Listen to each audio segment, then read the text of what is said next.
આજે ભાવનગરની ભૂમિ પરથી 25 નવી બસો અહીંના સૌ નાગરિકો માટે સેવામાં ચાલુ કરવામાં આવી છે।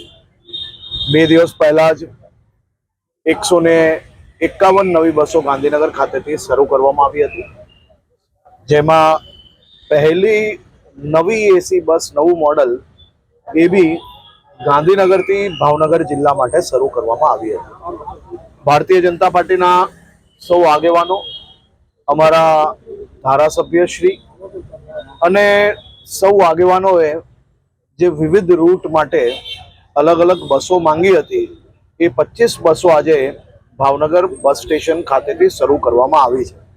આ બસો થકી કાલથી જ આ જિલ્લાના હજારો લોકોને સીધી અને વ્યવસ્થાઓ જોડે જોડે નવી બસોની અંદર જે ટેકનોલોજીનો ઉપયોગ કરવામાં આવ્યો છે, જેથી ભાવનગરના સૌ નાગરિકોની યાત્રા વધુ સરળ બની શકે તેનો અમે લોકોએ પ્રયત્ન કર્યો છે।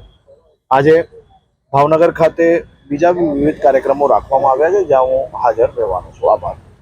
ખાસ કરીને ભાવનગરમાં સામાન્ય રીતે ક્યારે બી કોઈ બી ઘટના બને તો વ્યક્તિએ પત્ર લખવાનું એ એની જવાબદારી, કોઈ બી સામાન્ય ફરિયાદ હોય કે પછી કોઈ બી ઘટના બને તો ત્યાંના ચૂંટાયેલા પ્રતિનિધિ હોય કે પછી સામાજિક લોકો હોય તો એ હંમેશા એકબીજાને જાણકારી આપતા હોય છે। એનાથી કોઈ બી પ્રકારની કાયદાની પરિસ્થિતિ બગડી ગઈ કંઈ જ નથી, તમે બી અહીંયા જ રહો છો, પરંતુ જે ઘટના જે કોઈ લોકોને ધ્યાને આવે એ ગૃહમંત્રીના ધ્યાને અપાવે તો જ આપણે વધુ કડકાઈથી કામ લઈ શકીએ છીએ અને ભાવનગરમાં બી વધુ કડકાઈથી કામ લેવામાં આવી બી રહ્યું છે અને આવનારા દિવસોમાં હજી વધુ કડકાઈથી કામ લેવામાં આવશે।